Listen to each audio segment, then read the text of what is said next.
So like Paul said, my name's Ken Raffenetti. I'm a software developer at Argonne National Laboratory. I work on MPICH, which is our MPI distribution.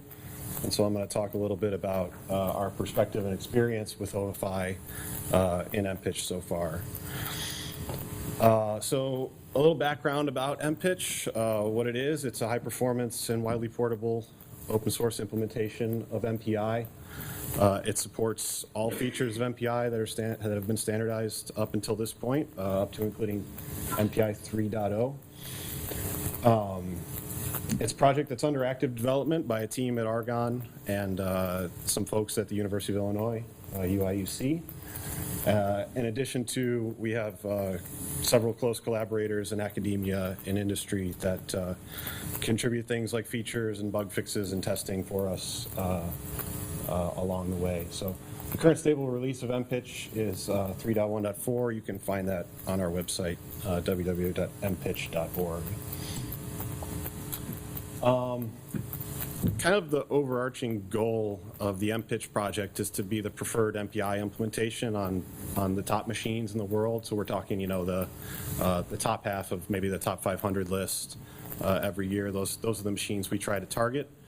And then we kind of see MPICH as the center of an ecosystem where you can see here we have our vendor-derived implementations of MPI that are based on MPICH, so things like Intel MPI and IBM MPI. And so that's kind of the system we're facilitating, and then outside of that are the things that can utilize MPI on top of our software. So why are we interested in OFI? Some motivations behind, you know, why we're here. I think a lot of this will echo what Paul and Sean have said up until this point, that, you know, this is, OFI is an API not specific to a single hardware configuration. So, you know, if we develop to this once, we'll get access to multiple existing high-performance network technologies, and also future ones that we don't know about yet. So that's from a development perspective, that's a nice thing. You know, it's low effort for a big reward.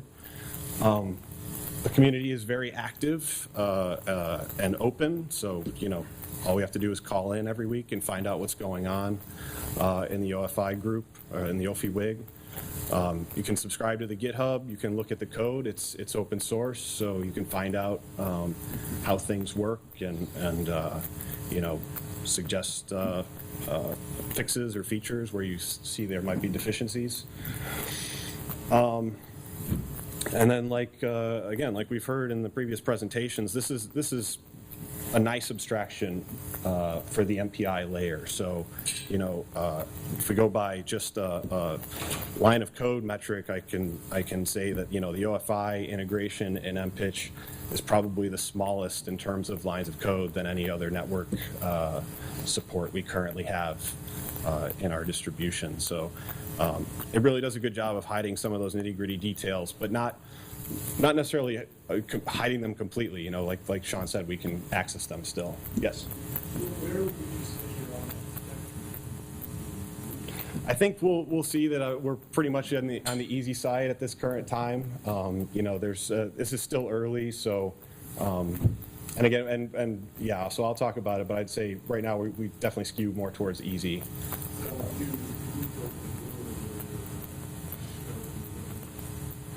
I would imagine so, yeah. Yeah. And then one note I have here at the bottom is that you know, there's a promise of a fully functional sockets provider, which you know, could enable an MPI developer as myself to be able to program for OFI on my laptop and be able to test and verify things, which is something for, you know, other networks is not necessarily true. Could you say that an MPI developer would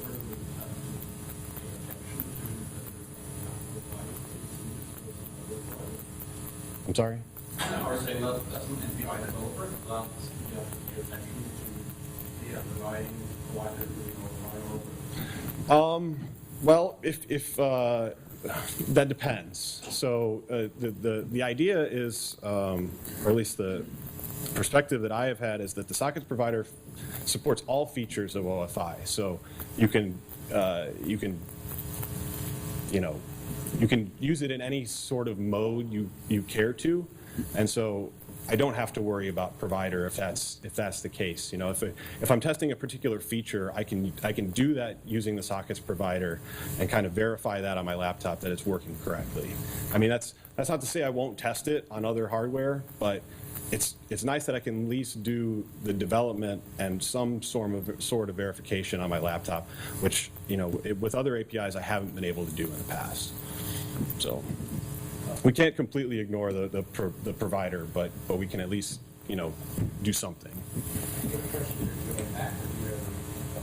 I use a Linux laptop. Yeah. I see. Yeah, I'm sure we have developers who are interested in that, but I am not one of them. So I'll kind of show how OFI fits into the MPICH layer design as of today. So this is kind of a basic diagram of how MPICH is laid out. At the top layer, you have the MPI interface, which is presented to the applications. That's provided by the top level, MPICH at the top level. From there, we call down into what's called the abstract device interface. This is version 3, ADI version 3, that's currently in MPICH, provided by the CH3 device implementation. And then from there, basically for data movement purposes, CH3 calls down into the channel interface, which is Nemesis, again, is the default implementation in MPICH. Nemesis has two components. It has a shared memory transport for communication that can take advantage of systems with some sort of shared memory capability. And then it has a pluggable interface for network modules, what we call them, or netmods. And so these are the current netmods available in open source MPICH. There's a TCP netmod that'll run on pretty much any system today. We have an MXM netmod that was a contribution from Mellanox to run over their hardware. We have a vanilla InfiniBand netmod. That was a contribution from the folks at Riken in Japan to run over any, it's basically just a pure verbs implementation of the network module. There's ongoing work on a Portals 4 netmod. This is a network specification by the folks at Sandia National Laboratories. And I'll have a slide later on that kind of gives a little compare and contrast between Portals 4 and OFI, because Portals 4 had some of the same goals that OFI did in terms of being hardware agnostic and supporting multiple modes and applications like MPI. And then last there, we have the OFI network module. So the initial code for this was a contribution from Intel, and I'll talk a little bit about how it works and the way it's done in MPICH. Some folks might be curious why we would choose to support OFI in the netmod layer. What's not on this previous diagram is there's actually a support for IBM's PAMI messaging library at the ADI 3 level. That's something that is available in open source MPICH, and it runs on top of, it's the basis for Blue Gene MPI. We found over the years that maintaining multiple ADI level implementations results in a lot of duplicate development effort. It's expensive to maintain. So our perspective is CH3 and Nemesis provide a correct MPI3 implementation as it is. It has years of testing and bug fixes that have gone into it. It's a good place to start from. It has that highly tuned shared memory transport already included, so that's again something that is useful to have if maybe the underlying provider or system can take advantage of it. The netmod has evolved over the years to be able to support hardware that does its own matching. So we kind of, you know, having the multiple queue, you have a shared memory queue and a network queue, and being able to support that is something we can do inherently in CH3 and Nemesis. So we can take advantage of features like that. And then also, there's a lot of upcoming development effort going into the next MPICH major release 3.2 that has improvements in terms of RMA scalability and an additional netmod functionality that we can take advantage of, especially with an API like OFI. So, you know, we're using this at the netmod layer for now with the promise that we'll improve the layers above it going forward. So when it comes to writing a netmod, what are the things you need to be concerned about in MPICH? So there's basically three components. There's initialization, including the address discovery and exchange. There's data movement, basic send receive, and then there's control messages. This is a lot of MPICH functionality is implemented on top of an active message framework. So these are MPICH-specific packet headers that get sent along ordered channels, sometimes with data in line, that basically form the basis of a lot of the functionality in MPICH, particularly the RMA. So I'll talk about that in some of the later slides. So as far as initialization goes, and I think this is kind of where we skew on the easy side of you know, Sean's presentation was you know, from an MPI's perspective, we mostly just care about tag matching at the provider level. We want a provider that can do tag matching, so we can kind of form the basis of an MPI matching semantic in the netmod. We utilize the single dynamic memory region, so we don't have to do on-demand registration of pages for things like you know, RDMA operations. So again, this is probably on the easy side of the spectrum, where we just want to say register all, you know, register a region across my whole address space, and I'm going to send and receive from all over it. You handle it underneath. We set things up using the reliable datagram mode, because again, I mean, MPI is a reliable API, and so to make things easier on the MPI developer, we want, you know, reliable communication at the network layer as well. We don't necessarily need it connected. You know, we can use an unconnected mode, because we kind of we can store connection information locally inside the MPICH data structures in what we call a virtual connection table. And so we use this out-of-band interface called the process management interface to where processes can publish their address information they retrieved from OFI, then essentially do an all gather across the process space in an MPI job, where everyone can then look up and address any other process in the workload.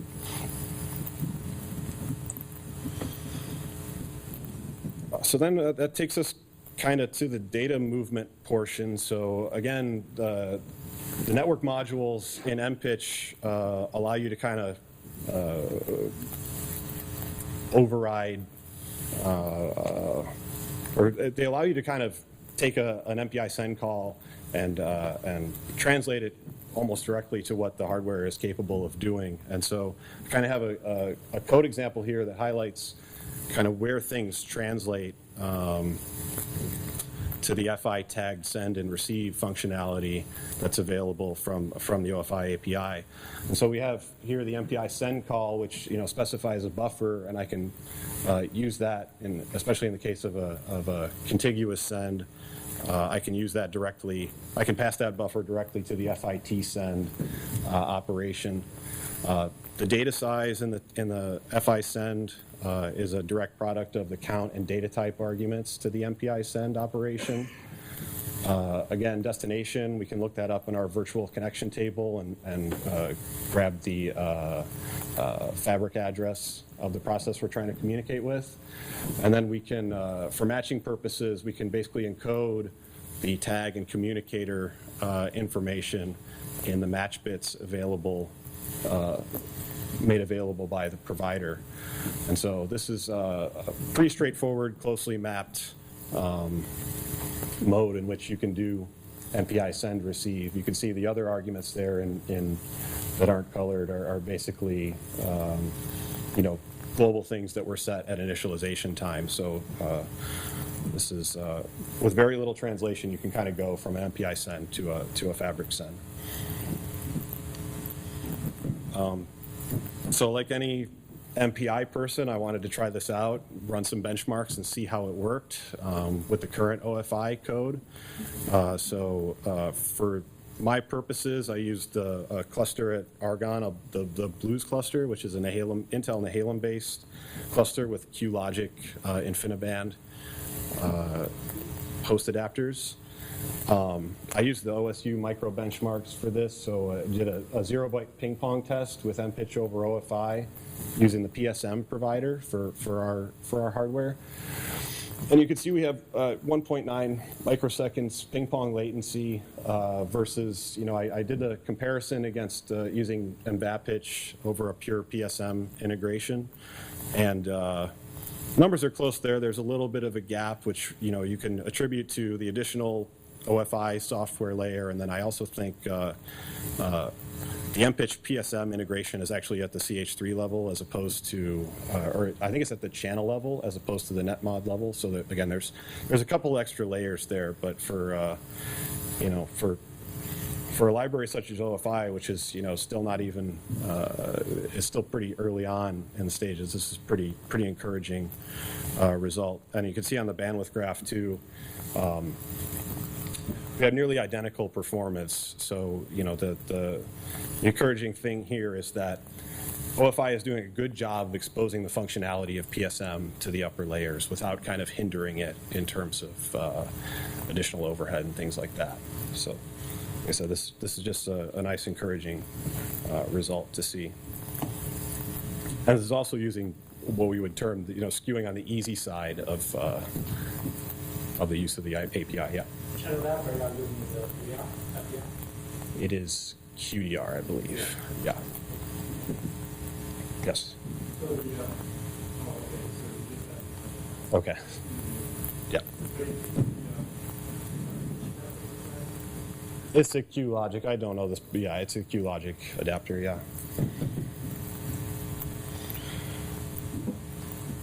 So that kind of takes care of, like I said, the first two parts, which is initialization and data movement, but a large part of MPICH is handled over this control messages framework. This, so this is the framework on top of which MPICH control messages and RMA is implemented in MPICH currently. And so, like I said before, we have a set of packet headers that are specific to MPICH. That are used to facilitate this functionality. The downside of this is that, RMA messages are fundamentally kind of, there's always a copy on the remote side, right? I don't know where the destination is. That's all encoded in the MPICH header.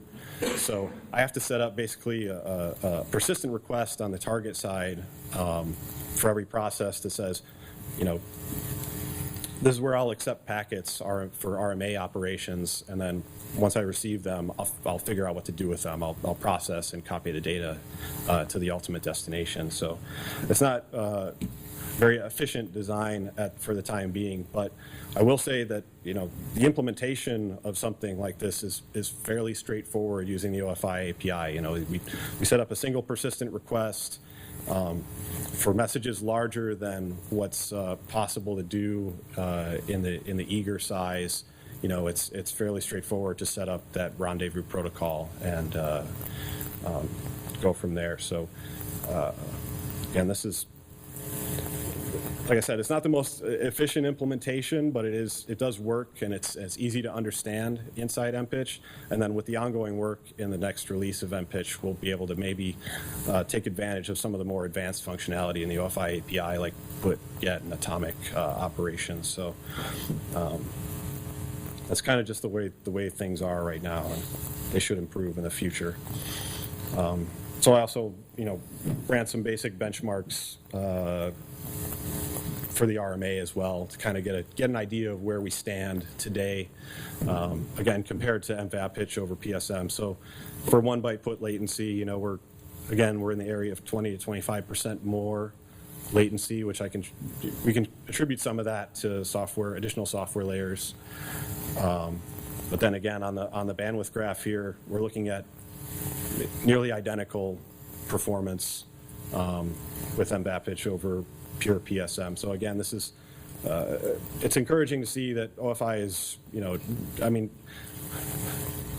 these results pretty much mirror the results on the previous performance slide, because we're fundamentally doing the same thing. We're doing send receive. We're not doing pure RMA, but at least we're not introducing any bottlenecks at this point. Yeah. Provider or This is the PSM provider. so you're comparing PSM plus another layer, Right. so would you be surprised if they're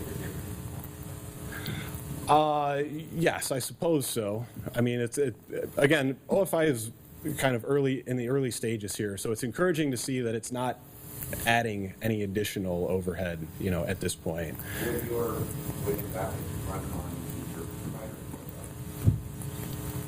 provider? That remains to be seen. I don't know what their plans are for integration, but I imagine they could take advantage of both, or I just thought you were using the on-demand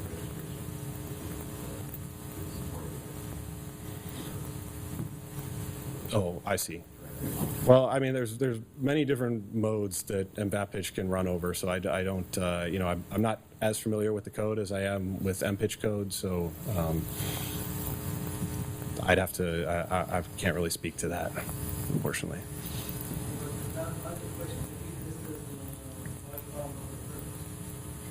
We haven't. In fact, I think, like you said, the InfiniBand provider in OFI does not support some of the functionality currently required by the MPICH netmod.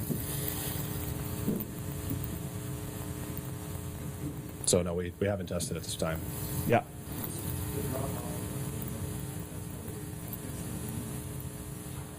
Yeah, I didn't really investigate that. I was doing a comparison, just kind of an apples to apples. Yeah. Yeah. I had to think about Okay.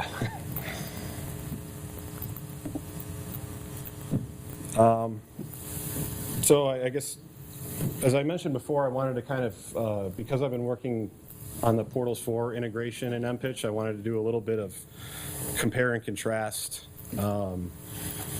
So some of the similarities, both Portals 4 and OFI support this shared connectionless endpoints model that we take advantage of in MPICH, but they have primitives for one-sided and two-sided communication that, for our purposes, we're mostly just leveraging the two-sided primitives at this time, but both should be workable. They have support for hardware matching, and they're network hardware independent. So again, these are great things, and all of these are viewed as a positive from the MPI level. Where they differ is in things like queue management. So in Portals 4, you kind of have to do an explicit unexpected queue management strategy. So you have to set up buffer space, and as those buffers get consumed, you have to make sure you have enough to you need to make sure you're reposting buffers as they become available again, and all that is kind of additional complexity in the MPICH code. We know that in the OFI, at least in the easy mode, we're kind of working with in MPICH right now. We can kind of hide that complexity under the covers and not have to worry about it. Same thing goes for flow control. I can request from OFI that my communication be reliable and have flow control enabled. In Portals 4, that's not an option. Flow control is up to you. And, so if it happens, it's up to you to recover. So it's again, kind of hearkening back to Sean's presentation, it's kind of like some parts of Portals 4 are you're locked into the hard mode no matter what. You're not really given an easy way out, which is fine. We can handle that, but some things like flow control and queue management may be better handled in hardware or at the provider level that has more knowledge of the underlying characteristics of the hardware. So, from our perspective, if it can be done there, that's where we'd prefer it to be. And so that's kind of where things are today. I know it's not a huge amount of information, but there's certainly a lot of work we can do in the future with OFI to kind of expand upon our current NetMod integration. But I think first and foremost, I mentioned the improvements to our infrastructure to give network module the ability to kind of do direct RMA operations, atomics. That's really critical to making this even more successful as is. But then there's other things we can look into, supporting providers with different sets of functionality. So, if in the future, do we want to support networks that don't do, or providers that don't do tag matching or dynamic memory regions, things like that? That's something we can investigate in the future. Maybe triggered operations for, advanced collective algorithms, things like that. So those are the things we're thinking about at this time. That's kind of where they stand inside MPICH right now. So I think that's all I have. Any questions?